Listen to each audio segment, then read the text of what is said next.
Astaghfirullah.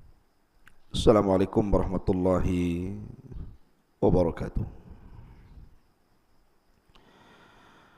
Alhamdulillah wassalatu wassalamu ala Rasulillah wa ala alihi wa sahbihi wa mawalah. Wala hawla wala quwata illa billahi wa ba'du. Qala Allahu azza wa jalla ya ayyuhalladzina amanu taqullaha haqqa tuqatih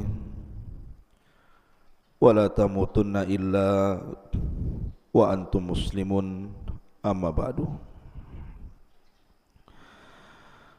Alhamdulillah, segala puja dan puji hanya milik Allah subhanahu wa ta'ala. Di pagi hari ini Allah subhanahu wa ta'ala masih mempertemukan kita walaupun lewat media. Tak lupa salawat iring salam kita haturkan kepada Rasul kita, Nabi kita, qudwah kita, Rasulullah sallallahu alaihi wa ala alihi wasallam. Pembahasan di pagi hari ini kita akan membahas masih seputar qasasul anbiya, kisah-kisah para nabi. Dan kita akan mengkisahkan 3 nabi sekaligus. Pertama, Nabi Hazkiel, yang kedua Nabi Ilyas, dan yang ketiga Nabi Al-Yasa. Ma'asyiral muslimin yang dimuliakan Allah subhanahu wa ta'ala, di dalam surah Al-Baqarah ayat 243, Allah subhanahu wa ta'ala berfirman, Alam tara ilal ladhina kharaju min diyarihim wa hum ulufun hadaral maut faqala lakumullahu mutu thumma ahyahum innallaha ladu fadlin 'alan nasi walakinna aktsaran nasi la yashkurun. Tidakkah kau lihat kepada orang-orang yang mereka keluar dari rumah-rumah mereka dan jumlah mereka sangat banyak, ribuan, karena menghindari kematian. Maka Allah subhanahu wa ta'ala firmankan kepada mereka, matilah kalian semua. Kemudian Allah subhanahu wa ta'ala hidupkan kembali mereka. Sesungguhnya Allah subhanahu wa ta'ala sungguh pemilik keagungan atas manusia, akan tetapi kebanyakan manusia tidak pernah bersyukur. Surah Al-Baqarah ayat 243 ini, ulama tafsir mengatakan bahawa ini isyarat kepada kisah seorang nabi yang bernama Hazkiel atau Nabi Hazkiel. Lah, Nabi Hazkiel atau Hazkiel salah satu nabi dari nabi-nabi Bani Israel setelah Nabi Musa alaihi salatu wassalam dan setelah Yusa ibn Nun. Saya ulangi sedikit kisahnya. Setelah Nabi Musa alaihi salatu wassalam berhasil menyeberangkan Bani Israel dari Mesir mengarah ke Palestina, kemudian tidak bisa masuk ke Baitul Maqdis Palestina karena ketika itu Baitul Maqdis dikuasai oleh orang-orang Amalikoh, dan orang-orang Amalikoh itu orang-orang asli penduduk Mesir, disebut Amalikoh. Tidak bisa masuk kecuali berjihad melawan mereka. Akan tetapi Bani Israel ini tidak mau diajak berjihad oleh Nabi Musa. Bahkan su'ul adab, buruk akhlaknya kepada Musa alaihi salatu wassalam, dan mengatakan, idhab anta wa rabbuka faqatila inna hahuna qaidun. Kalau engkau ingin berjihad wahai Musa, kami tidak akan berangkat bersamamu. Silahkan kau berangkat berdua, ajak Tuhanmu berperang sana, biar kami duduk-duduk di sini menyaksikan siapa yang menang, siapa yang kalah. Akhirnya karena mereka menolak ajakan jihad, maka Allah Subhanahu wa taala uji mereka, yatihuna fil ardi arba'ina sanatan. Mereka tidak bisa keluar dari negeri itu selama 40 tahun. Sampai Harun meninggal dunia, Musa pun meninggal dunia. Baru setelah kemudian tampuk kenabian dipegang oleh Yusha ibn Nun, yang merupakan orang dekat Nabi Musa alaihi salatu wassalam. Kemudian muncul orang-orang pilihan dari Bani Israel. Barulah kemudian generasi berikutnya, selama 40 tahun berikutnya, barulah kemudian Bani Israel mau diajak berjihad untuk mengalahkan orang-orang Amalikoh yang menguasai Palestina kala itu, dan berhasil. Maka di zaman Yusha ibn Nun ini banyak pembebasan kota, pembebasan daerah dan negara, sehingga Bani Israel semakin membaik kehidupannya. Akan tetapi setelah meninggalnya Yusha ibn Nun, semakin jauh mereka dari para nabinya. Akhirnya sebagian mereka kufur kepada Allah Subhanahu wa taala, dan sebagian mereka menyekutukan Allah Subhanahu wa taala dengan menyembah berhala-berhala. Dari sinilah diutus kepada mereka seorang nabi yang bernama Hazkiel atau Nabi Hazkil. Diutus kepada mereka nabi ini. Tantangan berat karena mendakwakan dakwah tauhid, dan setiap nabi tugas mereka adalah mendakwahkan dakwah tauhid, karena itu tugas pokoknya. Walaqad ba'atsna fi kulli ummatir rasulan an i'budullaha wajtanibut taghut. Dan kami utus pada setiap umat seorang rasul, tugasnya mengajak manusia sembahlah Allah dan jauhi sesembahan selain daripada Allah alias tagut. Itulah tugasnya Nabi Hazkiel kali itu, mengajak manusia mengembalikan ke dalam tauhid. Ma'asyiral muslimin yang dimuliakan Allah Subhanahu wa taala, ada sebuah desa atau sebuah daerah namanya Dawardan. Daerah itu namanya Dawardan sebelum Wasit. Nah, daerah ini karena kufurnya mereka ataupun karena menjauhnya mereka sedikit demi sedikit dari ajaran nabinya, maka Allah Subhanahu wa taala kirim azab kepada mereka berupa penyakit taun. Penyakit taun mungkin semacam lepra atau yang sejenisnya. Mungkin sama dengan wabah-wabah di zaman sekarang, seperti COVID-19 di zaman sekarang itu ya, COVID-19. Lah wabah ini memakan korban banyak. Akhirnya orang-orang yang tidak terkena wabah itu, mereka berusaha keluar dari negeri itu. Kemudian mereka naik ke atas bukit untuk menghindari wabah taun itu, supaya jangan sampai tertular. Dan jumlahnya ribuan, ada yang mengatakan sampai 30.000 manusia mengungsi dari tempat itu. Ada juga ulama tafsir mengatakan bahwa alasannya karena Nabi Hazkiel ketika itu meminta masyarakat Dawardan ini untuk berjihad, tapi mereka enggan berjihad. Dari situlah penyebabnya akhirnya datang penyakit taun kepada mereka. Alasan tidak mau jihad mereka itu karena takut dengan kematian, pengecut. Tetapi lihat, orang menghindar dari kematian jatuh pula kepada kematian yang lain dengan cara ditimpakan taun kepada mereka. Akhirnya mereka keluar dari tempat itu, kemudian naik ke perbukitan. Allah Subhanahu wa ta'ala takdirkan akhirnya diangkatlah penyakit taun ini. Karena sudah merasa aman bahwa penyakit taun diangkat, balik lagi orang-orang yang ada di bukit ini kembali ke daerah itu. Subhanallah.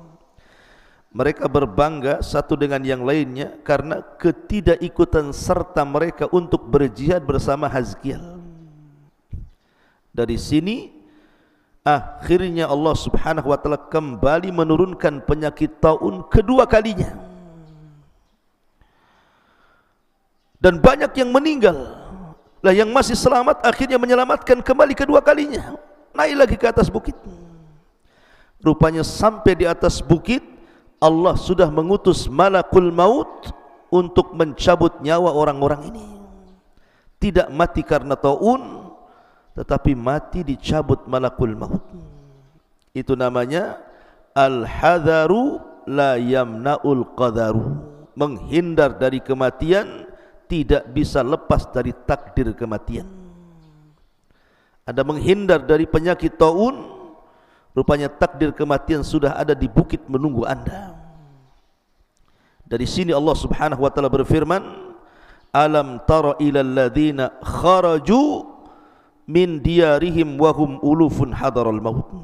Tidakkah kau lihat orang-orang yang keluar dari negeri-negeri mereka, dari rumah-rumah mereka, dan jumlah mereka uluf, banyak sekali. Kenapa mereka keluar? Hadarul maut, karena menghindar dari kematian, takut terkena taun. Faqala lahumullah, maka Allah berfirman kepada mereka setelah mereka menghindar dari kematian karena takut dengan taun, mereka pun naik ke bukit-bukit. Rupanya di sana ada malakul maut yang Allah perintahkan supaya mencabut nyawa-nyawa mereka. Makanya Allah katakan mutu, matilah kalian. Akhirnya semua orang yang mengungsi dari tempat itu karena takut terhindar taun, mati juga di perbukitan. Maka jasad yang uluf, yang sangat banyak itu bergelimpangan di mana-mana. Bukit itu penuh dengan jasad yang tidak bernyawa. Berhari-hari, berminggu-minggu, berbulan-bulan, bertahun, akhirnya jasad itu menjadi tulang belulang. Dari sini Nabi Hazkiel akhirnya lewat ke bukit itu. Dilihatnya banyak tulang karena jasad manusia yang bergelimpangan di mana-mana. Akhirnya Allah Subhanahu wa ta'ala berfirman kepada Nabi Allah Hazkiel alaihi salatu wassalam, wahai Hazkiel, turidu an urika kaifa ahyaituhum. Wahai Hazkiel, maukah kutampakkan kepadamu aku hidupkan kembali mereka di hadapanmu? Maka Nabi Hazkiel mengatakan, na'am ya Rabb, tentu ya Rabb. Bagaimana caranya kau hidupkan mereka? Faqila lahu, maka dikatakan kepadanya, nada, panggillah mereka. Fanada, maka Nabi Hazkiel pun memanggil, ya ayyatuhal idham, innallaha ya'muruka an tajma'i, an tajtama'i, wahai tulang-tulang, sesungguhnya Allah memerintahkan kamu, an ya'muruki, agar Allah memerintahkan kamu, an tajtama'i, agar kalian berkumpul. Maka tiba-tiba tulang itu keluar dari mana-mana tempat, kemudian menyatu satu dengan yang lainnya, akhirnya terangkai menjadi semacam tengkorak manusia. Setelah itu kemudian dipanggil lagi supaya dagingnya datang, dipanggil lagi supaya semua tubuhnya datang. Akhirnya satu persatu datang dagingnya, menempel di tulangnya, akhirnya terangkai membentuk, jadilah jasad-jasad itu kembali utuh. Dari sini kemudian Nabi Hazkiel diperintahkan Allah untuk memanggil ruhnya. Maka dipanggillah ruhnya, akhirnya datanglah ruh dari mana-mana, kemudian masuk lagi ke dalam jasadnya. Orang-orang yang mati di perbukitan itu Allah takdirkan hidup kembali. Di sini Allah mengatakan, dalam Al-Quranul Karim, thumma ahyahum, kemudian kami hidupkan kembali mereka. Ketika mereka hidup, semua berteriak seolah-olah kiamat telah tiba kepada mereka. Ma'asyiral muslimin yang dimuliakan Allah Azza wa Jalla, ada yang mengatakan jumlah mereka adalah 8.000 manusia, dan ini riwayat Ibnu Abbas. Ada yang mengatakan 9.000 manusia, dan ini riwayat Abi Saleh. Dan ada yang mengatakan 40.000, dan ini riwayat Ibnu Abbas yang lainnya. Dan ada yang mengatakan lebih daripada itu. Wallahu a'lam jumlah mereka. Ma'asyiral muslimin yang dimuliakan Allah Azza wa Jalla, tetapi setelah Allah karuniakan mereka mati kemudian dihidupkan kembali, akhirnya mereka mau beriman kepada ajakan Nabi Hazkiel. Allah takdirkan, namanya seorang nabi juga manusia, kullu nafsin dha'iqatul maut, setiap jiwa itu mesti mengalami kematian. Nabi Hazkiel pun akhirnya meninggalkan mereka dengan meninggal dunia. Rupanya sedikit demi sedikit mereka pun kufur kembali. Subhanallah. Sudah diwafatkan, dihidupkan, kemudian kufur kembali. Itulah Bani Israel. Dan tentang syariat ta'un ini, di dalam Islam, Nabi SAW bersabda dalam sebuah hadis, idza kana bi ardin wa antum biha fala takhruju firaran minhu wa idza sami'tum bihi bi ardin fala taqdumu alaihi. Apabila ada sebuah wabah semacam taun di sebuah negeri, yang di dalam jangan coba-coba keluar. Dan kalau kalian mendengar di sebuah negeri terkena wabah taun, yang di luar jangan masuk ke dalam. Jadi dari dalam jangan keluar, yang dari luar jangan ke dalam. Ma'asyiral muslimin yang dimuliakan Allah Azza wa Jalla. Dan itulah syariat kita. Seperti itu. Kalau seandainya di Batam ini terkena wabah, di tempat-tempat lain tidak terkena wabah, maka kita yang ada di sini jangan keluar. Dan orang-orang luar jangan masuk, supaya tidak menyebar. Ini kisah Nabiullah Hazkiel alaihi salatu wassalam. Setelah Nabiullah Hazkiel meninggal dunia, maka kenabian kemudian jatuh kepada Nabiullah Ilyas.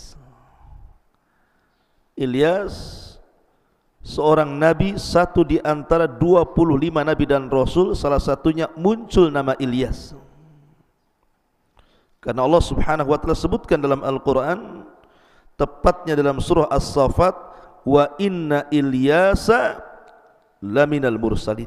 Sesungguhnya Nabi Ilyas itu bagian dari para rasul. Dalam hadis Abi Dzar Al-Ghifari radhiyallahu an, Nabi SAW bertanya, ataupun Abi Dzar bertanya kepada Rasul tentang jumlah para nabi. Maka Nabi SAW menjawab bahwa jumlah para nabi itu 120.000 nabi dan 315 rasul. Tetapi yang kita kenal adalah 25 nabi dan rasul, karena itu tercantum dalam Quran. 15 nama terurut dalam suratul An'am, atau 18 nama para nabi terurut dalam suratul An'am, dan yang lainnya bertebaran di beberapa surat dan ayat dalam Al-Quran, sehingga jumlahnya genap menjadi 25 nabi dan rasul. Ada yang disepakati dan ada yang diperselisihkan. Seperti yang diperselisihkan Khidir alaihi salatu wassalam, apakah dia nabi atau bukan. Luqman, apakah dia nabi atau bukan. Kemudian juga Maryam, apakah dia nabi atau bukan. Ma'asyiral muslimin yang dimuliakan Allah, kemudian Dzulqarnain, apakah dia nabi atau bukan, itu diperselisihkan. Tapi yang 25 nabi dan rasul itu disepakati, mereka nabi dan rasul yang wajib diimani setiap orang yang beriman. Satu saja diingkari, maka sama dengan mengingkari semua para nabi dan rasul. Makanya Allah mengatakan, la nufarriqu baina ahadin mir rusuli. Kita tidak boleh membeda-bedakan di antara para nabi dan rasul. Ada yang mengatakan bahwa Nabi Ilyas adalah Idris. Sebagaimana Imam Bukhari menyebutkan riwayat Abdullah ibn Mas'ud dan mengatakan bahwa Ilyas itu adalah Idris. Bahkan Abdullah ibn Mas'ud membacakan kalimat salamun ala al-Yasin, dibaca Idrasin, karena Abdullah ibn Mas'ud menyamakan bahwa Ilyas adalah Idris. Dan ini pendapat yang dikuatkan oleh beberapa para ulama. Di antaranya yang menguatkan pendapat ini adalah Dhahhak, kemudian Imam Qatadah ibn Di'amah dan Muhammad ibn Ishaq. Akan tetapi pendapat Imam Ibnu Katsir Ad-Dimashqi, atau dikenal dengan Ibnu Katsir, karya besarnya Tafsirul Adim Ibnu Katsir, mengatakan bahwa Ilyas dan Idris itu dua orang yang berbeda. Artinya Ilyas sendiri, Idris sendiri. Ilyas ada ceritanya, Idris ada ceritanya. Karena Idris itu hidup setelah Nabi Syith alaihi salatu wassalam, setelah Nabiullah Adam alaihi salatu wassalam, Adam, Syith, kemudian Idris. Tapi Ilyas ini hidup setelah Nabi Musa, kemudian lewat Yusa ibn Nun, kemudian Hazkiel, baru kemudian cerita masuk pada Ilyas alaihi salatu wassalam. Adapun nasab Ilyas sendiri, Ilyas ibn Yasin. Jadi Ilyas ibnu Yasin. Makanya ada yang mengatakan Ilyasin, ada yang mengatakan Ilyas karena namanya Ilyas ibn Yasin. Dan kalau menurut urutan nasab, maka sampai nasabnya kepada Harun alaihi salatu wassalam, saudara daripada Musa alaihi salatu wassalam. Jadi Ilyas ini turunan Nabi Harun, saudara dari Nabi Musa alaihi salatu wassalam, salah satu nabi dari nabi-nabi Bani Israel. Kemana Ilyas ini diutus? Ilyas ini diutus kepada Bani Israel yang terletak di bagian barat Damaskus. Ada yang mengatakan diutus ke Syam di Libanon. Kenapa ke Lubnan?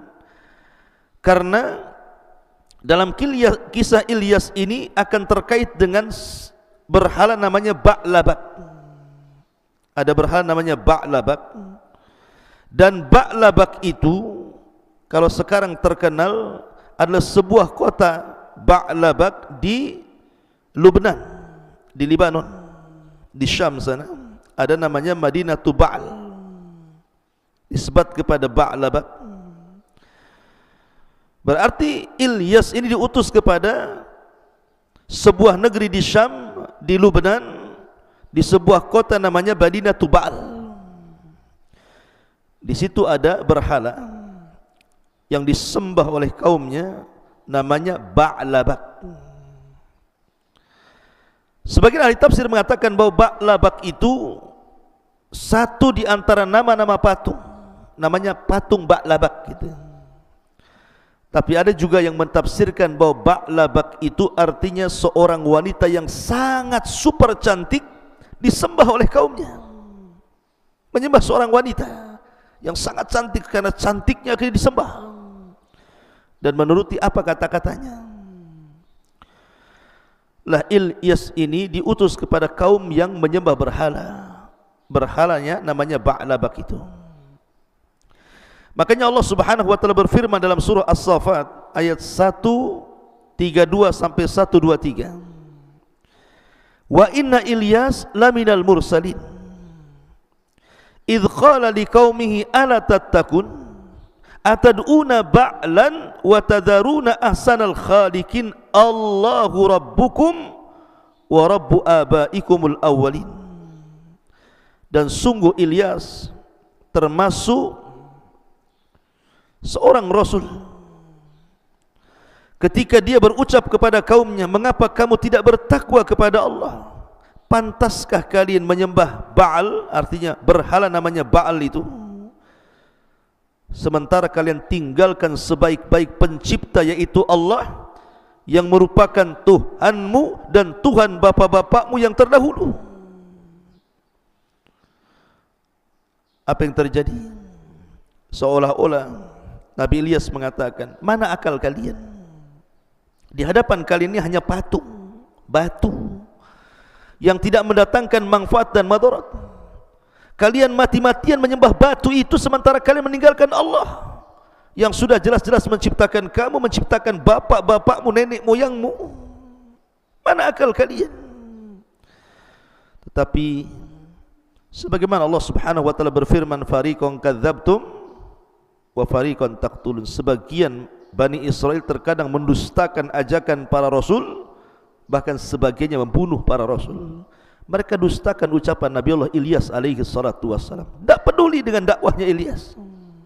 Subhanallah. Fakadzabuhu fa innahum lamuhdharun. Akhirnya mereka pun mendustakan Ilyas dan mereka kelak akan mendapatkan siksa dari Allah. Ada yang mengatakan siksa dunia akhirat, ada yang mengatakan siksa akhirat. Illa ibadallah al-mukhlasin, kecuali hamba-hamba Allah yang dibersihkan hatinya dari dosa. Wa tarakna alaihi fil akhirin salamun ala Ilyasin inna kadzalika nazzil muhsinin innahu min ibadinal mu'minin. Dan kami abadikan untuk Ilyas pujian yang baik, pujian yang baik. Di faktor yang membatasi orang-orang datang kepada orang-orang setelahnya, maka kesejahteraan dilimpahkan kepada Ilyas. Sesungguhnya demikianlah kami memberi balasan kepada orang-orang yang berbuat baik. Sesungguhnya dia termasuk hamba-hamba kami yang beriman.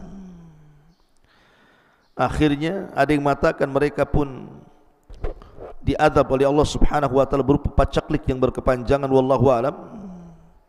Tapi Al-Quran yang menyebutkan fa innahum lamuhdharun, karena sebab itulah mereka akhirnya diseret ke dalam azab Allah Subhanahu wa taala. Ma'asyiral muslimin yang dimuliakan Allah Subhanahu wa taala, setelah kemudian meninggal Nabi Ilyas alaihi salatu wassalam, maka wasiat kenabian kemudian diberikan kepada Nabiullah Al-Yasa alaihi salatu wassalam. Ma'asyiral muslimin yang dimuliakan Allah Subhanahu wa taala, siapa Al-Yasa itu? Al-Quran tidak banyak menceritakan. Makanya kalau kita melihat Al-Quran, dari 25 Nabi dan Rasul yang Allah cantumkan dalam Al-Quran itu tidak semua diceritakan secara detail. Ada Nabi yang diceritakan detail, seperti Nabi Musa diceritakan dari kecil, remaja, dewasa, bahkan sampai dakwahnya diceritakan lengkap. 130 ayat lebih bercerita tentang Nabi Musa. Ataupun Nabi Ibrahim alaihi salatu wassalam diceritakan secara lengkap. Jadi ada nabi-nabi dalam Al-Quran itu memang diceritakan secara lengkap. Tapi ada nabi itu yang hanya diceritakan global saja, dicomat dari beberapa ayat kisah-kisahnya, kemudian diperkuat oleh hadis-hadis Nabi, terkadang juga mengambil dari keterangan Israiliyat, tentu yang tidak bertentangan dengan Al-Quran dan Sunnah. Tapi ada nabi ceritanya tidak jelas, disebutkan namanya tapi tidak ada ceritanya dalam Quran. Seperti contohnya Al-Yasa ini, tidak dijelaskan secara detail siapa Al-Yasa ini. Tapi yang jelas ma'asyiral muslimin yang dimuliakan Allah Azza wa Jal, ulama sejarah mengatakan bahwa Al-Yasa ini disebutkan dalam Al-Quran dalam 2 surat. Pertama suratul An'am, yang kedua suratul Sad. Dan ahli sejarah berselisih tentang namanya. Sebagian mereka mengatakan dia adalah Al-Yasa ibn Akhtub. Al-Yasa ibnu Akhtub. Ada juga yang mengatakan sebagaimana riwayat Ibnu Asakir bahwa nasab yang tercantumkan di tarikh Damaskus, Ibnu Asakir mengatakan Al-Yasa huwa Al-Asbat ibnu Adi. Dia adalah Asbat, namanya Asbat, bukan Al-Yasa. Asbat ibnu Adi, yang kalau dirunut, kalau Al-Yasa ibnu Akhtub, berarti kalau dirunut nasabnya sampai kepada Nabiullah Yusuf alaihi salatu wassalam. Tapi kalau Al-Yasa dia adalah Al-Asbat ibn Adi, afwan terbalik. Jadi kalau seandainya Al-Yasa ibnu Akhtub itu dari keturunan yang lain, tapi kalau Al-Asbat ibn Adi, yang dimaksud Al-Yasa Al-Asbat ibn Adi, maka kalau dirunut sampai kepada Nabi Yusuf alaihi salatu wassalam, Yusuf ibn Yaqub ibn Ishaq ibn Ibrahim alaihi salatu wassalam, dan dia adalah anak paman Nabi Ilyas alaihi salatu wassalam. Lah, ketika wasiat kenabian diserahkan oleh Ilyas kepada Al-Yasa, akhirnya Al-Yasa pun meneruskan syariat sebelumnya, mendakwahkan manusia ke dalam tauhid, mengajak manusia untuk kembali kepada Allah Subhanahu wa taala. Karena semakin jauhnya mereka dari kenabian, maka semakin jauhnya mereka dari tauhid, dan mereka menyembah berhala kembali. Maka Al-Yasa berusaha untuk terus mengembalikan mereka agar jangan menyembah berhala dan kembali kepada tauhid. Ma'asyiral muslimin yang dimuliakan Allah Subhanahu wa taala,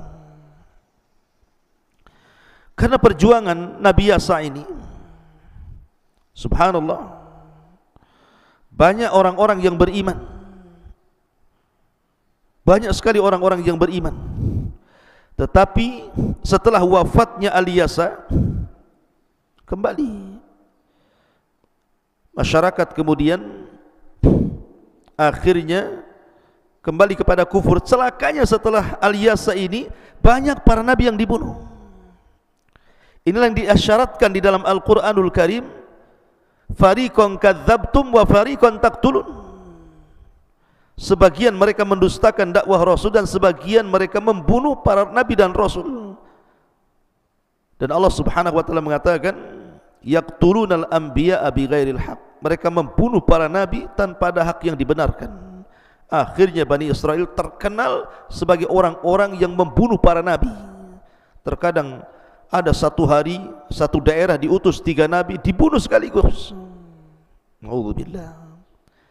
Itulah degilnya Bani Israel dan penyimpangan Bani Israel terhadap nabi-nabinya.